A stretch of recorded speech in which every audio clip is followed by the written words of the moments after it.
ಕೆಲವೊಂದು ಬದಲಾವಣೆಗೆ ಮತ್ತು ಕೆಲವೊಂದು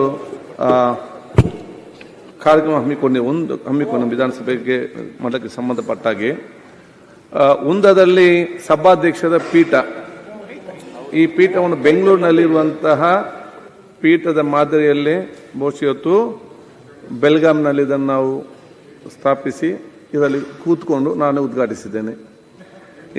ಹೌದಲ್ಲ? ಅಲ್ಲ ಚರ್ಚೆ ಇಲ್ಲ. ನೀವು ಪೀಠ ರಚನೆ ಮಾಡಿದಕ್ಕೆ ಅಭಿನಂದನೆ. ಅಲ್ಲ, ಬೇರೆ ಬೇರೆ ಚೇರ್ಗಳನ್ನ ಹೆಂಗ್ ಭದ್ರ ಮಾಡ್ಕೋತಾ ಇದಾರೋ ಹಂಗೆ ನೀವು ನಿಮ್ ಚೇರನ್ನ ಎಷ್ಟು ಭದ್ರ ಮಾಡ್ಕೊಂಡಿದ್ದೀರಿ ಅಂತ ನಂಗೊಂದು ಸಂತೋಷ ಆಯ್ತು ನಿಮ್ ಪೀಠನ. ಹಾಗಾಗಿ ಈ ಪೀಠದಲ್ಲಿ ಶಾಶ್ವತವಾಗಿರ್ತೀರಾ ನೀವು. ಅಲ್ಲಿ ಚೆನ್ನಾಗಿ ಮಾಡಿದಿರಿ. ಬೆಳಗಾವಿ ಅಧಿವೇಶನಕ್ಕೆ ಸಂಬಂಧಪಟ್ಟಂತೆ ಪೀಠ ಚೆನ್ನಾಗಿ ಮಾಡಿದಿರಿ. ನಿಮಗೆ ಅಭಿನಂದನೆಗಳನ್ನ ಸಲ್ಲಿಸ್ತೇನೆ. ನಿಮ್ಮ ಅನಿಸಿಕೆಯಲ್ಲ ನನ್ನ ಕೃತಜ್ಞತೆಗಳು. ಇದರ ಅರ್ಥ ಅಂತ ಹೇಳಿದ್ರೆ ನಾನು ಇಲ್ಲೇ ಕೂತ್ಕೊಳ್ತೇನೆ, ನೀವು ಅಲ್ಲೇ ಕೂತ್ಕೊಳ್ತೀರಿ ಎಂಬ ಸ್ಪಷ್ಟ ಸಂದೇಶ ಕೊಟ್ಟಿದ್ದೀರಿ. ಅಲ್ಲಲ್ಲ